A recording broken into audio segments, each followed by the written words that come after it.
Sermão pregado na manhã de domingo, 12 de agosto de 1866, no Tabernáculo Metropolitano, por Charles Haddon Spurgeon. Porventura andarão dois juntos, se não estiverem de acordo? Rugirá o leão no bosque, sem que tenha presa? Levantará o leãozinho no seu covil a sua voz, se nada tiver apanhado? Cairá a ave no laço em terra, se não houver armadilha para ela? Levantar-se-á da terra o laço, sem que tenha apanhado alguma coisa? Tocar-se-á a trombeta na cidade, e o povo não estremecerá? Sucederá algum mal na cidade, sem que o Senhor o tenha feito? Amós 3, de 3 a 6. Todos nós sentimos pesar ao ler os números dos mortos, ao observar a misteriosa propagação da cólera em nossa grande cidade. Já é tempo de ser objeto de oração especial e de que a nação busque ao Senhor por sua remoção. Embora até agora muitos tenham sido poupados desse mal, devemos ser humilhados por ele para que possamos ser poupados de um surto maior. Existem diferentes maneiras de olhar para esta doença e essa epidemia. Os homens que a veem apenas de um ponto de vista frequentemente desprezam aqueles que a consideram sob outro aspecto. Ocasionalmente, os cristãos expressam-se indignados com relação àqueles que falam da cólera como produto de causas verificadas e governáveis, a serem controladas e até impedidas pela devida atenção às leis da saúde. Eu nunca compartilhei essa indignação. Me parece que esta doença está em grande parte em nossas próprias mãos e que se todos os homens tivessem cuidados escrupulosos quanto à limpeza e se melhores moradias fossem providenciadas aos pobres e se a superlotação em determinadas áreas dessa cidade fosse efetivamente evitada, e se o suprimento de água pudesse ser maior e outras melhorias sanitárias pudessem ser realizadas, a doença provavelmente não ocorreria ou, se nos visitasse ocasionalmente, como resultado da falta de condições sanitárias em outros países, seria de uma forma muito atenuada. Sou grato por haver muitos homens de inteligência e informações científicas que possam falar bem sobre esse ponto, e espero que nunca deixem de falar até que todos aprendam que as leis de limpeza e saúde são tão vinculativas para nós quanto as de moralidade. Longe de um cristão estar zangado com aqueles que instruem o povo em conhecimento secular útil, ele deveria ser grato por eles e esperar que seus ensinamentos sejam poderosos com as massas. O Evangelho não briga com a ventilação que os ambientes devem ter e as doutrinas da graça não disputam com os remédios e produtos químicos.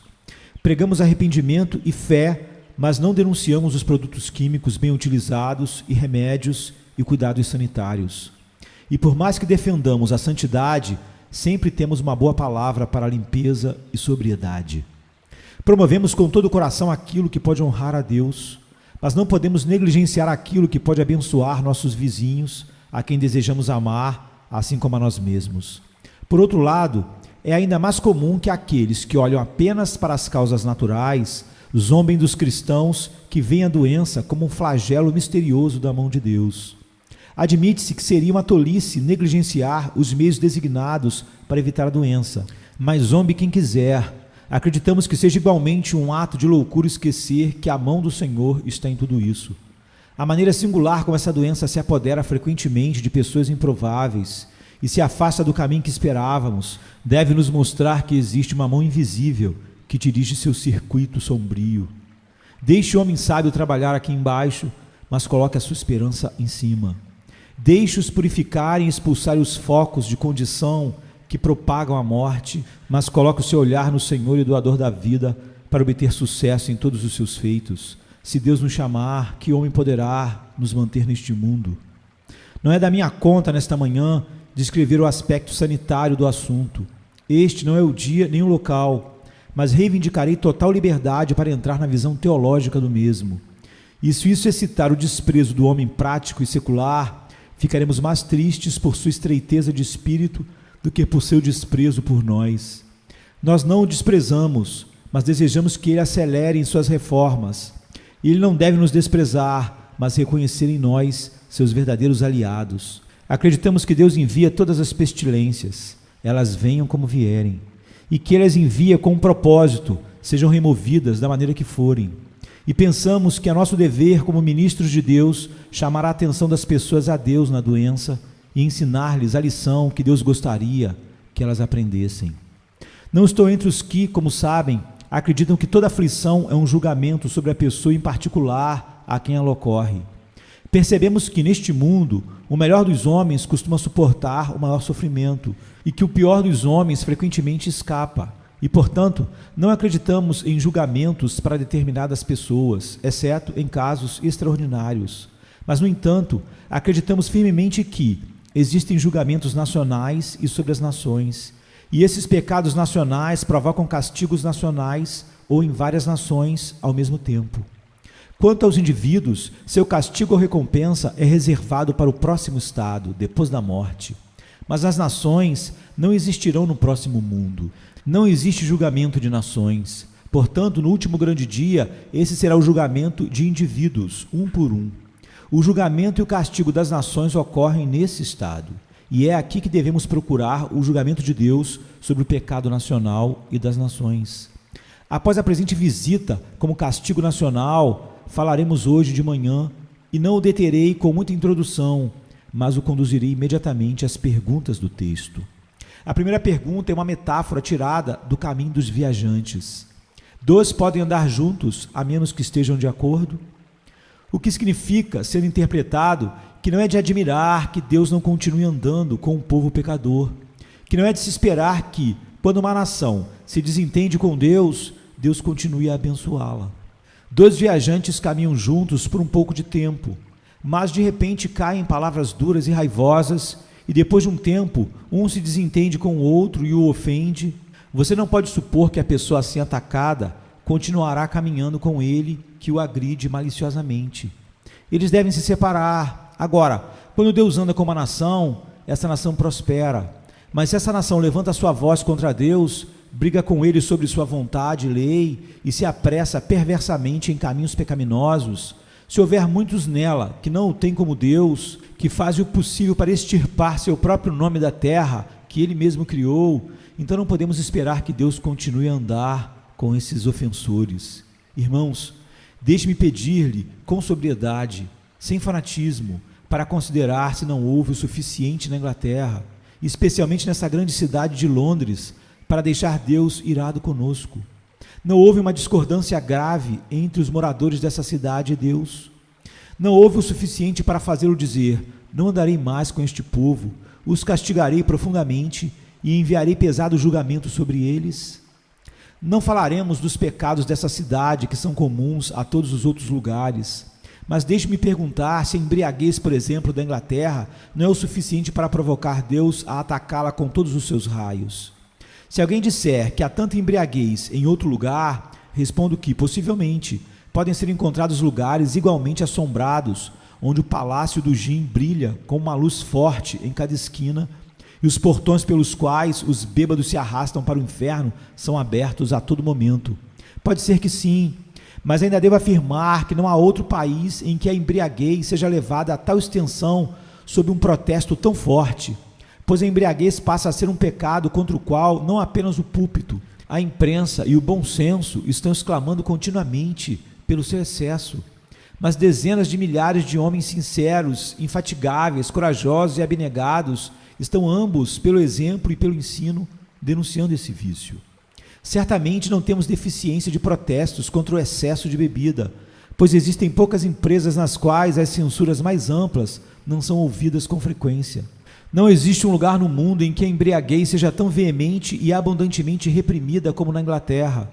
Não há lugar onde se estabeleça um sentimento público tão forte contra essa forma degradante de autoindulgência que leva à dor, violência e todas as coisas.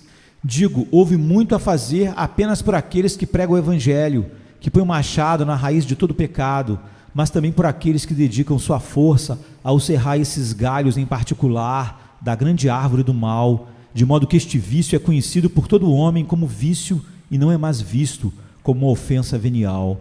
Usa de frente a marca condenadora, não é mais um erro de convívio e desculpado como uma fraqueza amável. A mente do público, em grande medida, é esclarecida sobre o assunto da bebida forte e, consequentemente, esse pecado de embriaguez é mais provocador de Deus neste país do que em qualquer outro. Pode haver países em que há tanta embriaguez, mas nenhum em que o protesto seja mais claro e alto. E todos defendemos que o pecado é aumentado pela medida de luz contra a qual um homem o comete, e que quando uma prática maligna é pelo consentimento comum da humanidade denunciada e reprimida, torna-se mais atroz por parte daqueles que ainda a perseguem. Infelizmente, essa cidade bêbada pode muito bem esperar que Deus a visite. Além disso, sabemos o suficiente e não desejamos saber mais sobre o mal que a lua vê, da devassidão com que cheiram algumas ruas da nossa cidade. Agradecemos a Deus que nunca tenha ocorrido tanto sucesso na Inglaterra e, no entanto, por exemplo, reconhecemos nacionalmente e regulamos sistematicamente a lascívia e a depravação sexual, para que ela se entregue a uma impunidade comparativa. Não há dúvida de que entre todas as classes de homens há indecência suficiente para derrubar a ira do céu sobre a nossa cidade. Os pecados da carne certamente serão visitados por muito tempo por aquele Deus que detesta a iniquidade e em cujas narinas a fornicação é um fedor. Ele não suportará para sempre esse pecado abundante, pois é cometido, lembre-se, em um país famoso, acima de todos os outros, por seu amor pelo lar e por estimar as alegrias que se aglomeram no lar de uma família. Não temos a influência pestilenta de um tribunal licencioso e uma opinião pública degradada, mas esse pecado é transmitido aos montes, apesar de uma reverência geral pela pureza.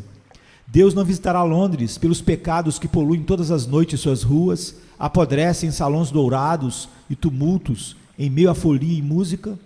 Como um monstro terrível, o mal social arrasta nossas filhas para a destruição e nossos jovens para os portões da sepultura. E enquanto isso durar, não precisamos nos perguntar se a providência de Deus para a saúde deveria se recusar a andar conosco, pois ele não pode ser acordado ou estar de acordo com um povo que escolhe o caminho da imundície e da depravação sexual. A negligência constante da adoração a Deus é um pecado pelo qual Londres é peculiar e preeminentemente culpada. Em algumas cidades e vilas do nosso país, a acomodação em locais de culto é ainda maior que a população. E eu conheço lugares na Inglaterra onde mal há uma alma para ser encontrada em casa na hora do culto público. Certamente, não mais do que é absolutamente necessário cuidar dos doentes, cuidar dos bebês e proteger as portas, pois toda a população restante acaba participando de um local de culto. Mas em Londres, os habituais abandonadores do culto público provavelmente estão em sua grande maioria. Deve ser assim, porque sabemos que, mesmo que eles desejassem ir, a provisão de assentos é muito lamentavelmente aquém do que eles exigiriam. E, no entanto, por menor que seja a quantidade de lugares, não há necessidade nem da metade de igrejas e capelas que há em Londres, pois elas não estão cheias. Há uma tendência das pessoas irem uma ou na outra. As massas do nosso povo não consideram Deus, não se importam com o Senhor Jesus e não pensam nas coisas eternas. Às vezes dizemos que é uma cidade cristã, mas onde serão encontrados pagãos mais completos do que podemos encontrar aqui? Em Cantão, Calcutá ou mesmo Timbuktu? As pessoas têm pelo menos lá uma forma de adoração e uma reverência por alguma ideia de um Deus qualquer, mas aqui dezenas de milhares não pretendem adoração alguma, a não ser a si mesmo e a seus prazeres. Protesto a todos vocês, enquanto você pensa que o cristianismo é bem conhecido em nossas ruas e praças, você pensa assim apenas porque não penetrou nas profundezas delas, pois a escuridão espessa cobre todo o povo. Ainda há tantos lugares nessa cidade que podem derreter os corações da cristandade de vergonha por termos permitido tal ignorância desonrosa a Deus, que sob a chama do sol, enquanto pensamos que nosso país esteja sob a luz, na verdade, há pontos negros, onde a luz cristã nunca penetrou. Ó Londres, você acha que os dias do Senhor devem ser esquecidos para sempre? Que a voz do Evangelho deve soar em seus ouvidos e ser sempre desprezada? Você deve sempre tirar o pé da casa de Deus e desprezar os ministros da sua verdade, e ele não deve visitar essa cidade como está visitando agora? Essa temida cólera é apenas um golpe suave de sua mão, mas se não for sentida e sua lição não for aprendida, pode surgir, em vez disso, uma peste que pode colher a multidão como o milho é colhido com a foice. Ou ele pode permitir que sejamos devastados por uma pestilência pior que a peste negra, quero dizer, a pestilência de um erro mortal que destrói a alma. Ele pode remover a vela, a luz do seu evangelho do seu lugar, e pode tirar o pão da vida daqueles que o desprezaram, e então, ó grande cidade, a tua destruição estará selada. Irmãos, se existe alguma coisa que ainda provoca a Deus acima de tudo isso, é o fato de que, mais uma vez, como nação, permitimos que o Papa claramente afirme ser nossa religião nacional. Escuro é o dia e sombria é a hora em que as superstições antigas contaminam as casas, que são pelo menos nominalmente dedicadas ao Deus do céu. Em nossa igreja estabelecida e oficial, o Evangelho não é mais dominante, ainda que um pequeno grupo de homens bons e fiéis ainda permaneça nela, e são como um punhado de sal em meio à putrefação geral. Não temos mais o direito de falar da nossa igreja protestante nacional. Ela não é protestante. Tolera papais descalços e se enche de adoradores do Deus que o padeiro assa no forno e a quem morde com os dentes. Não há muitas ruas deste edifício em que estamos reunidos hoje. Você pode ter suas velas, incenso, copas e imagens, com todas as outras pompas e vaidades da detestável idolatria de Roma. O romanismo contra o qual Lightman prestou testemunho na estaca onde foi queimado por causa do Evangelho. Agora conta com suas dezenas de milhares de admiradores iludidos. Aquele monstro que manchava Smithfield com sangue e o transformava em um monte de cinzas para os mártires de Deus, voltou para você. O velho lobo que toma seus pais e arranca seus corações palpitantes dos seus seios. Você sofreu tudo isso, mas agora tudo volta para sua casa. E você está de novo valorizando e alimentando essa distorção da verdade com a carne dos seus filhos. Mais uma vez, a prostituta da Babilônia ostenta sua elegância em nossos rostos quase sem censura. Não me diga que não é a mesma coisa. É o mesmo anticristo com o qual seus pais lutaram, e um homem com apenas metade do seu juízo sobre ele pode ver que é assim. E ainda assim esta terra a suporta e se alegra com ela, e agacha-se ao pé de um padre mais uma vez. Nossas grandes madames e seus senhores cavalheiros, nossas grandes mulheres delicadas e senhores delicados, são mais uma vez os vassalos dispostos ao sacerdócio e à superstição. E em meio a tudo isso, se alguém fala, ele é atacado como não caridoso e odiado como perturbador em Israel. É por nada que Deus tenha favorecido esta terra com o Evangelho. Toda a luz dela deve ser transformada em escuridão. Todos os ganhos dos homens valentes da antiguidade que morreram para que o Evangelho fosse firmado aqui devem ser perdidos pela preguiça e covardia dessa geração insensata. Antigamente, homens como John Knox, Welch na Escócia, e Rudy Lightman e John Bradford lutavam como leões pela verdade e foram queimados em fogueira alguns deles. Devemos nos render com medo de xingamentos covardes? Os homens de carvalho são sucedidos pelos homens de salgueiro. Os homens que gritaram, nenhum papa aqui, agora dormem dentro dos seus sepulcros, e seus descendentes usam o jugo que seus pais desprezavam. Deus não nos deve visitar por isso. Eu gostaria que uma voz de trovão pudesse despertar essa geração adormecida. Sou a favor da liberdade de consciência para todo homem. Teria por todos os meios o católico tão livre para praticar sua religião quanto qualquer outra pessoa. Teria a religião deixada ao seu próprio poder nativo por seu apoio e permitiria nenhuma igreja para oferecer a Deus o que foi tirado de um povo que não quisesse, com o roubo legalizado de uma taxa imposta para uma igreja oficial da Inglaterra para que ela abrace o erro. Mas, acima de tudo, se precisarmos estar condenados a ter uma igreja estabelecida e oficial, rogo a Deus que não seja para ser um covil de superstição e assombro de heresias papísticas. Se a igreja da Inglaterra não varrer o tractarianismo do seu meio, deve ser a oração diária de todo homem cristão que Deus a varra completamente para longe dessa nação, pois a antiga lepra de Roma não deve ser sancionada e apoiada por uma terra que derramou tanto sangue para ser purgado dela. Nosso dinheiro não deve financiar isso. Então dois podem andar juntos, exceto se estiverem de acordo. E como essas coisas não podem ser agradáveis à mente e à vontade de Deus, não podemos nos perguntar se deve haver uma praga em nosso gado e em seguida uma praga em homens, e se estas devem ser 7 vezes mais pesadas do que nunca tenham vindo ainda? A segunda pergunta da profecia e do profeta é: será que um leão rugirá na floresta quando não tiver presa? Será que um jovem leão gritará na sua cova se não tiver tomado nada? Amós observou que um leão não ruge sem razão. Por essa questão, ele apresenta a segunda verdade, que quando Deus fala, não é sem causa. especialmente quando ele fala com uma voz ameaçadora, como estamos sentindo nesta hora de epidemia. Meus irmãos, nosso Deus é misericordioso demais para nos enviar esta cólera sem motivo. E além disso, é sábio demais, pois todos sabemos que os julgamentos repetidos com frequência perdem sua força. É como os gritos de lobo, se não houver sentido nele. Os homens o desconsideram. Deus, portanto, nunca multiplica julgamentos desnecessariamente. Além disso, ele é bom demais para brincar com a vida dos homens. Ouvimos falar de cerca de 1.200 ou mais pessoas que morreram essa semana em Londres. Mas calculamos, então, o agregado de dor pessoal expresso nesse número, o agregado de tristeza trazido para tantas centenas de famílias, o agregado também de interesses eternos envolvidos nessas mortes repentinas. Tempo e eternidade, ambos grandes e de enorme importância, foram encerrados, tantas vezes nas centenas que caíram sobre a foice do cortador. Pense que o Senhor fez isso por nada. O grande leão da vingança não rugiu a menos que o pecado o tivesse provocado. Como já indiquei nossos grandes pecados públicos, gostaria de perguntar aos cristãos presentes até que ponto eles se preocuparam com eles. Vocês que professam ser pessoas de Deus e que reconhecem a mão de Deus nessa visitação, pergunto-lhes até que ponto a justiça encontrou provocação em vocês.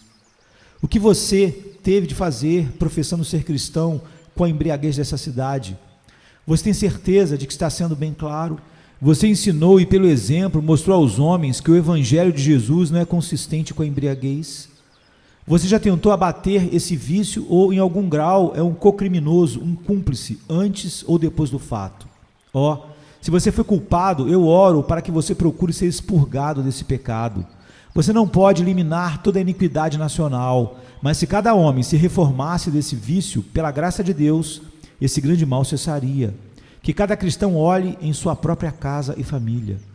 Até que ponto vocês, mestres da verdade, até que ponto vocês estão sendo claros na questão dos pecados da carne, na lascívia e na depravação sexual? Nunca houve alguma leviandade sobre esses pecados? Quanto a alegria se torna tumultuada com a impureza, você nunca se uniu a isso em riso, achando graça daquilo que Deus odeia? E o seu curso de conversação, em sua conversa diária? Você sempre foi liberal sobre isso, não direi dos atos mais graves do pecado, mas você acha isso comum? Você acha o mundanismo comum? Quase não gosto de fazer uma pergunta dessas, mas você foi sempre claro sobre tudo isso quando se aproximava dessas coisas? Você já ouviu tocar nos seus ouvidos o preceito, seja santo porque eu sou santo? O Espírito Santo, por sua poderosa graça, impediu que você se entregasse a palavras e pensamentos impuros? De alguma forma você caiu na leveza da conversa e do pensamento e assim ajudou a aumentar a inundação desse mal? Meus irmãos, entre nós não há quem deva confessar alguma culpa quando lembramos as palavras do Salvador, aquele que olhar para uma mulher, para cobiçá-la, já cometeu adultério com ela em seu coração? Vamos inclinar a cabeça em penitência e buscar ao Deus de toda a graça para que Ele não ruja mais sobre essa sua presa, mas tenha prazer em nos purificar dela para que possamos ser limpos em sua presença. E assim como os outros pecados que indicamos, todos nós prestamos nosso sincero e fervoroso protesto contra eles. Fomos negligentes com a casa de Deus em nossa reunião contínua para adoração pública, com desculpas que não passam de racionalizações. Penso que a maioria de nós é puro aqui neste assunto, mas sei de muitos cristãos professos que negligenciam a reunião pública e a celebração do nome de Deus, que passam o domingo e os dias de cultos onde não devem ser gastos, e que com seu exemplo negligente aumentam o esquecimento geral de Deus. E quanto a esse líder papista na igreja anglicana, já falamos sobre isso, denunciamos isso, ou emprestamos nosso apoio direto ou indireto? Deus conceda que, se não o repudiarmos, podemos fazê-lo, e mantendo a verdade no amor e poder dela, poderemos sair da Babilônia, para que não sejamos participantes das suas pragas no dia em que Deus a visitará em sua ira. Acho que foi o que Amós indicou por sua segunda pergunta. A terceira pergunta é essa: cairá a ave no laço em terra, se não houver armadilha para ela? Levantar-se-á da terra o laço, sem que tenha apanhado alguma coisa? A primeira pergunta foi feita através da metáfora dos viajantes, a segunda, através de animais selvagens, e a terceira, através de pássaros.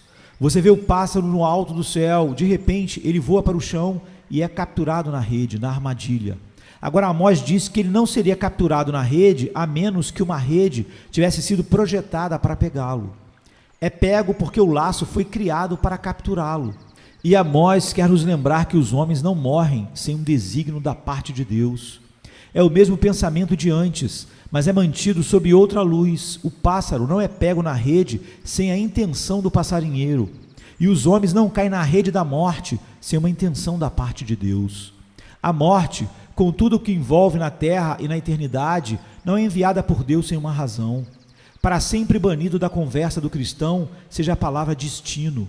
Me arrependo muito, diz Agostinho, que eu já usei a palavra pagã sorte, pois sorte ou acaso é uma invenção pagã básica. Deus governa e anula todas as coisas, e Ele não faz nada sem um motivo. Irmãos, a queda de um pardal na terra está no propósito divino e responde ao fim que Deus tem em mente. Todo grão de pó que é levantado da eira é guiado com uma sabedoria tão infalível como as estrelas em seus cursos. E não há uma folha que trema numa árvore no outono que não seja pilotada pelo plano e propósito do Senhor. Tanto quanto Arcturus, 30 vezes maior que o Sol, a estrela mais brilhante da constelação de Boeiro, a maior estrela do hemisfério norte e suas companheiras. Há diferença sobre elas e uma folha no que diz respeito ao decreto de Deus? Certamente, então, um evento tão grande como a morte, envolvendo, como já dissemos, tanta dor para a pessoa que cai, tanto de luto e tristeza para as famílias daqueles que são feridos, não podemos acreditar senão em que Deus tem um propósito.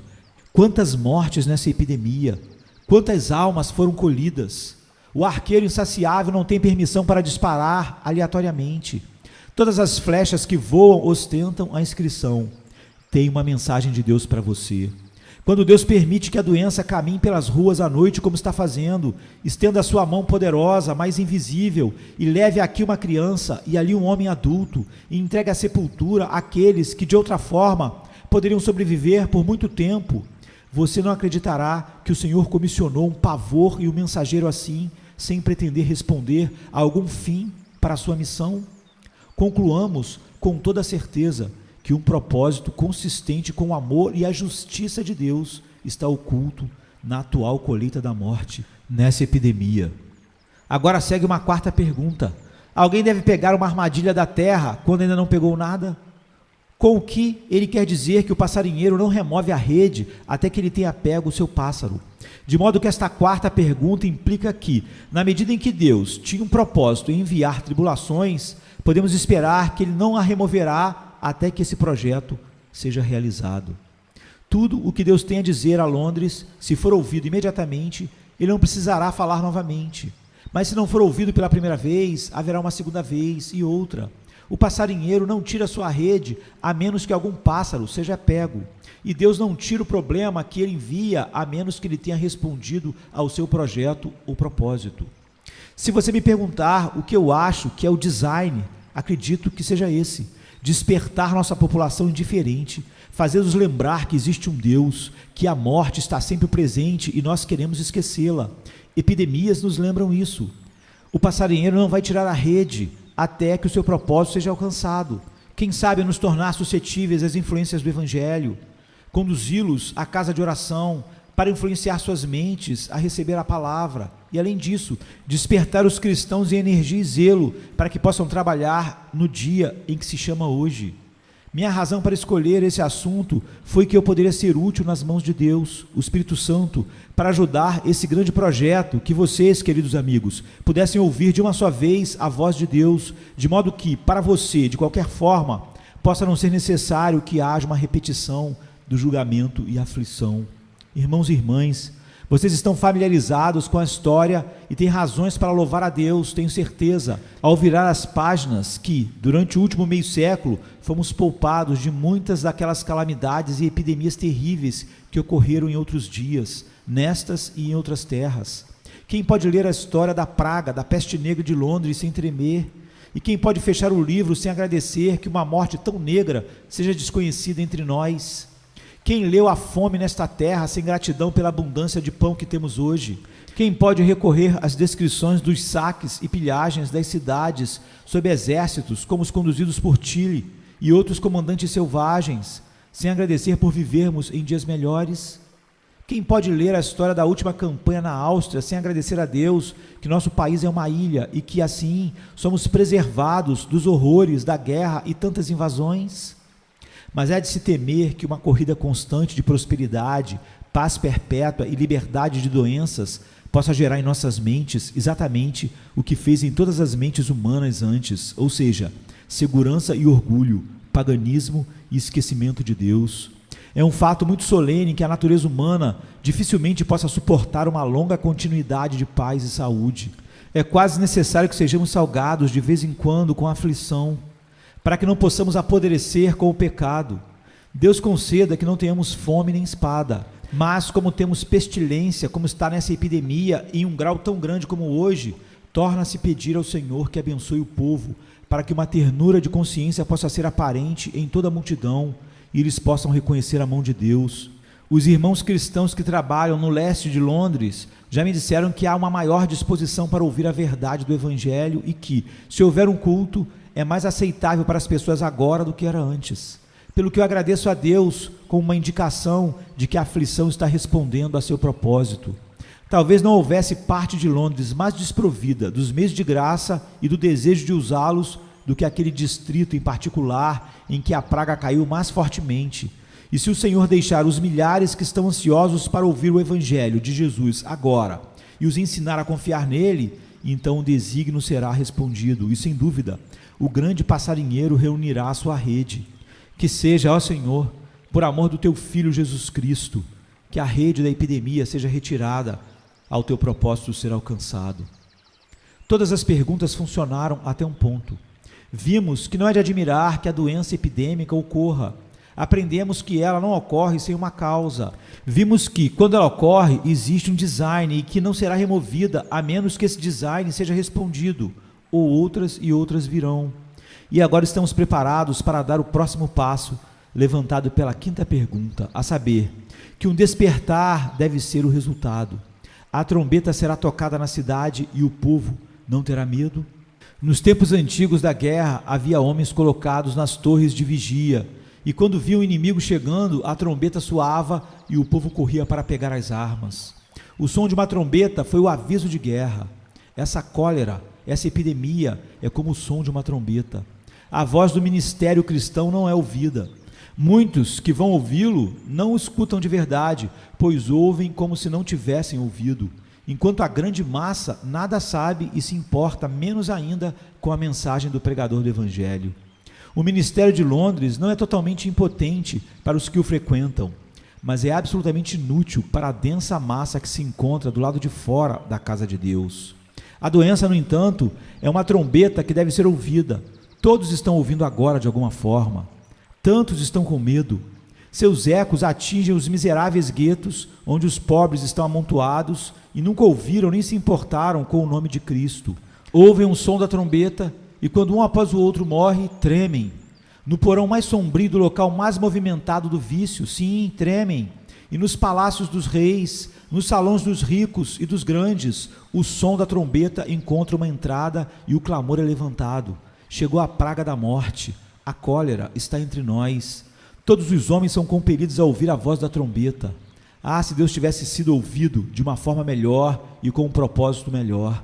Ah, Deus, que todos nós sejamos despertados para uma busca do coração e, acima de tudo, levados a voar para Cristo Jesus, o grande sacrifício pelo pecado, e encontrar nele um resgate de uma praga muito maior, a ira vindoura. O grande objetivo e desígnio de Deus, então, parece despertar a cidade. Quem pode fingir que não está ouvindo a trombeta que está derrubando tantos milhares? E esse despertar deve seguir o fato declarado na última pergunta. Haverá mal em uma cidade que o Senhor não o tem enviado? Aqui não se pretende o mal moral que repousa no homem, mas o mal físico, o mal da pestilência, o mal da epidemia ou da fome. Haverá cólera na cidade, epidemia, e Deus não fez isso? Minha alma se encolheu sob a majestade dessa pergunta, enquanto a lia. Parecia esticar suas asas negras sobre minha cabeça, e se eu não soubesse serem as asas de Deus, eu teria ficado apavorado. O texto falou comigo dessa maneira: não é a cólera que matou centenas, a cólera era apenas a espada. A mão que espalhou a morte é a mão de uma doença maior que a mera cólera. O próprio Deus está atravessando Londres. Deus, com passos silenciosos, anda pelos hospitais, entra na câmara, golpeia o viajante na rua e esfria o coração dos suplicantes ajoelhados ao lado de suas camas. Deus, o grande juiz de todos, aquele em cujo cinto balançam as chaves da morte e do inferno, o sublime e misterioso cuja voz faz tremer os pilares do céu estrelado, que fez as estrelas e pode apagá-las à sua vontade. Não era nenhum outro além dele que caminhou por nossas quadras abarrotadas, nossos bairros, e entrou em nossas ruas e becos e chamou uma após outra as almas dos homens para a sua última conta. Deus está lá fora. Deus está caminhando por Londres. Há momentos em que Deus se aproxima especialmente dos homens. Ele está sempre em toda parte e, no entanto, é frequentemente descrito nas Escrituras como dizendo: vamos descer para que possamos ver se está de acordo com o relatório. Deus desceu e está passando por esta cidade. Ande solenemente quando for ao seu negócio amanhã de manhã.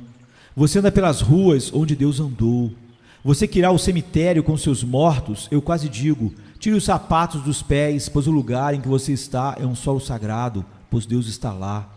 A última vez que essa doença esteve aqui, tive uma sensação penetrante da presença de Deus onde quer que fosse. Pareceu-me como se o véu entre o tempo e a eternidade fosse mais transparente do que o habitual. Se alguma coisa deve atrair nossa atenção para a voz de Deus, deve ser a lembrança de que é atendida com a presença de Deus. E se alguma coisa deve nos fazer sentir sua vara, é o fato de que não é a vara que fere, mas Deus, Ele mesmo, que usa a vara. Não é a epidemia que nos mata, é Deus que nos chama para estarmos diante dEle. Deixando o texto em si, quero reunir meus pensamentos como Deus deve me ajudar em poucas palavras sinceras. Meus queridos ouvintes, eu falarei com a boca de Deus para você, pois seu Espírito Santo me permitirá. O Senhor não está falando com todos nós, santos e pecadores, e nos advertindo a concordarmos com Ele. Vocês que são as pessoas que foram compradas pelo sangue, crentes em Jesus, existe algum pecado que te separou da comunhão com Cristo? Você caiu em algo que provocou o Espírito para que seus confortos sejam retirados? Nesse caso, com profunda humildade e fervorosa oração, de pé, ao pé da cruz do Senhor Jesus Cristo, ore. Volta, pomba celestial, volta, doce mensageiro do descanso. Eu odeio os pecados que te fizeram chorar e tirou tua paz do meu peito. Em todo momento é bom que o cristão se familiarize com Deus e esteja em paz, mas especialmente agora. Como você pode ajudar os outros se você perdeu o senso de amor de Deus derramado em seu coração? Se você está com medo e não em paz? Eu sei que você é dele e ele nunca o rejeitará, mas se você não apreciar a presença dele, ficará tão fraco e maleável quanto a água é. E ai, aqueles de vocês que não são seu povo podem suportar estar em desacordo com Deus? Como ele pode andar com você? Você pede a proteção dele, mas como pode esperar isso se não concorda com ele? Agora, se dois homens caminham no mesmo caminho, deve haver um lugar onde eles vão se encontrar. Você quer encontrá-lo em segurança e paz? Você sabe onde é isso? Está na cruz. Pecador, se você confiar em Jesus, Deus o encontrará lá. Esse é o lugar onde a verdadeira unificação é feita entre Deus e os pecadores. Se você se arrepender olhando para Jesus, dizendo: tenha piedade de minha iniquidade, lava-me com seu sangue, você estará de acordo com Deus e poderá esperar viver ou morrer com igual prazer, pois poderá viver sem medo e morrer sem medo. Viverá em paz e morrerá em paz. Se vivermos, devemos fazê-lo, andar com Deus na terra, e se morrermos, andaremos com Deus lá na glória. Irmãos, enquanto o leão ruge, não devemos remover nenhum mal que possa ter causado sua ira arder. Cristão, busque em si mesmo agora e limpe o fermento velho. O chefe da família judaica, quando se aproximava da festa dos pães asmos, não apenas afastava os pães normalmente usados na casa, mas também pegava uma vela e vasculhava todas as partes da casa, para que não houvesse nenhuma migalha de pão com fermento em qualquer lugar. Ele limpava tudo, para não guardar nada do banquete com pão levedado. Agora, cristão, como esta é a visita de Deus, peça a candeia do Espírito Santo para descobrir qualquer pequeno pecado. Que qualquer pequena autoindulgência pela qual caímos seja conscientemente abandonada. E por causa daquele querido Salvador que se negou todo o conforto por nós, vamos pegar nossa cruz e segui-lo, determinado que, se o leão rugir, não será por causa de qualquer coisa em nós. E ó pecador, contra quem Deus tem rugido, você não se lembra das suas próprias palavras? Cuidado, você que esquece de Deus, para que eu não te rasgue em pedaços e não haja ninguém para te libertar. Quem pode remover a iniquidade que provoca o zelo do Senhor, exceto o Salvador moribundo, o Senhor Jesus Cristo? Ele afastou o pecado levando-o em seu próprio corpo, e se você confiar nele, não haverá pecado em você para provocar Deus, mas será dito de você como de Israel. Naqueles dias e naquele tempo, diz o Senhor, a iniquidade de Israel será buscada e não será achada, e os pecados de Judá e não serão achados, porque perdoarei aqueles que eu escolhi. Além disso, o Senhor nosso Deus nos fala por sua providência e diz: submeta-se hoje em dia ao desígnio de Deus. O grande passarinheiro espalhou a rede, ele não a removerá até que apanhe o pássaro. Seja pego nele. Santo, não voe tentando escapar do seu Deus. Se ele estende a mão, mesmo com ira, voe a si mesmo para ela. Não há abrigo de um Deus irado a não ser na mão traspassada de seu querido filho. Quando a vingança atingir com um golpe duro, quanto mais perto você estiver das mãos traspassadas, menor será a ferida. Aproxime-se de Deus em Cristo, apegue-se a Ele e Ele não te destruirá, mesmo que você parta deste mundo. Voe para Jesus, pecador, voe, seja levado na rede de Deus. Diga a Deus: o que tu gostarias que eu fizesse? Você gostaria que eu fosse seu? Aqui estou, Senhor. Antes que tu me leves nas redes da morte, me leves nas redes da graça. Antes que as armadilhas do inferno me peguem, deixe que a abençoada armadilha do seu eterno amor me envolva docemente. Eu sou, eu serei totalmente seu. Esteja acordado, cristão, e esteja ciente do desígnio de Deus, pois a trombeta soa, e quando a trombeta soa, o cristão não deve dormir. Deixe a presença de Deus infundir em você uma coragem e zelo mais do que comuns. Meus irmãos, eu gostaria de poder falar com vocês esta manhã mais do que o vocabulário humano permite, pois então eu jogaria toda a minha alma em cada palavra. Eu cobro você na medida de como você ama Jesus e conhece o valor da sua própria alma.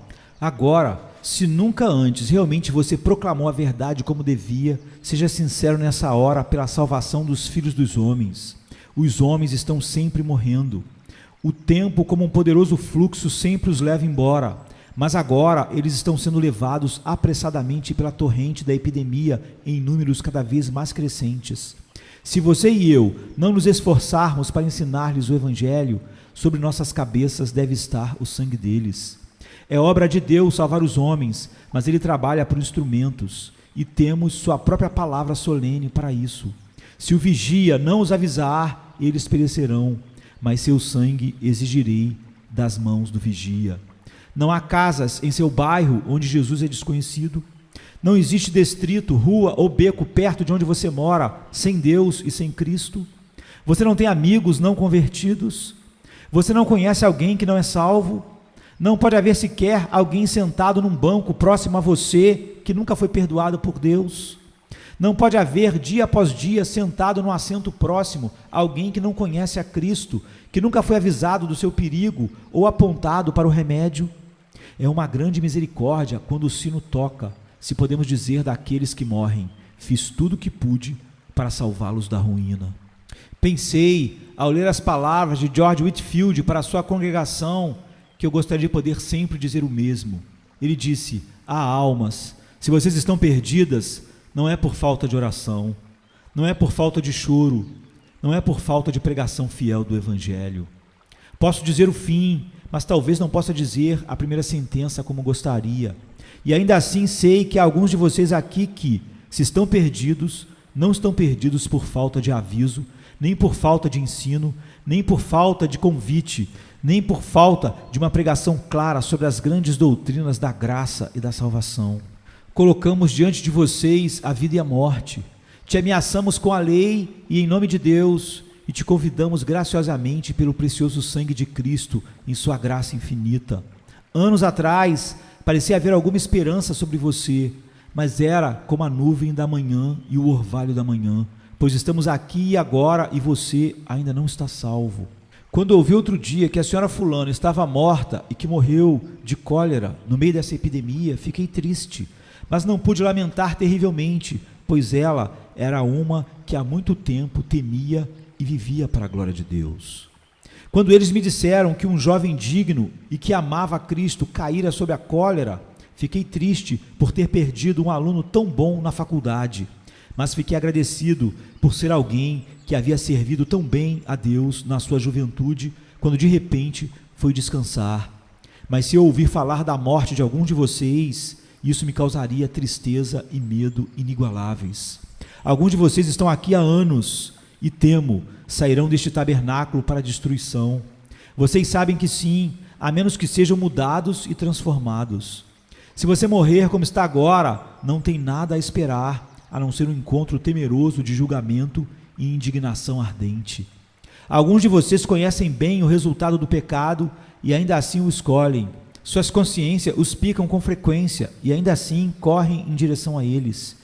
Ficam alarmados e tão despertos que parece impossível que vocês possam continuar como estão. Mas infelizmente, vocês não vão virar e mudar de caminho e direção, e o fim está chegando tão depressa. Meu ouvinte, mal consigo mostrar meu rosto ao pensar no teu destino. Eu me sinto como Elias, quando ele olhou para o rosto de Azael e tremia ao prever sua história. É terrível pensar em sua destruição. Aquele que te avisou e orou por você o encontrará em outro mundo. E quando ele te encontrar, você não terá que dizer que ele não falou claramente e de maneira objetiva com você. Você ficará sem palavras, porque a trombeta soou e você não aceitou o aviso. E Deus estava na cidade e você não o ouviu. E a morte e a epidemia falaram tão bem quanto o ministro, mas você tapou os 2 ouvidos porque estava decidido a morrer e seu coração estava fechado. Você despreza a vida eterna e escolhe a destruição por causa de alguns prazeres insignificantes, ou um desejo enganoso e querido que traiçoeiramente apunhala seu coração. Você deixa Jesus ir, o céu se vai, e tudo isso por um momento. Ah, meu ouvinte, você terá muito a responder. Falo com você como um moribundo a outro moribundo, e oro para que você não se arrisque na ira eterna. Reflita sobre essas palavras, oro, e ao considerá-las, que Deus, o Espírito Santo, os prenda com garras em um lugar seguro. Vá e busque o Senhor enquanto ele pode ser encontrado, enquanto ele pode ser achado, e invoque-o enquanto ele está perto, pois esta é a sua palavra para você. Assim diz o Senhor: não tenho prazer na morte dos ímpios, mas que os ímpios se desviem do seu caminho e vivam. Volta-te dos teus caminhos, dos teus maus caminhos, porque você morreria, ó casa de Israel. E Jesus acrescenta suas palavras amorosas: vinde a mim, todos os que estáis cansados e sobrecarregados, e eu lhes darei descanso. E o Espírito e a noiva dizem: vem. E aquele que ouve diz: vem.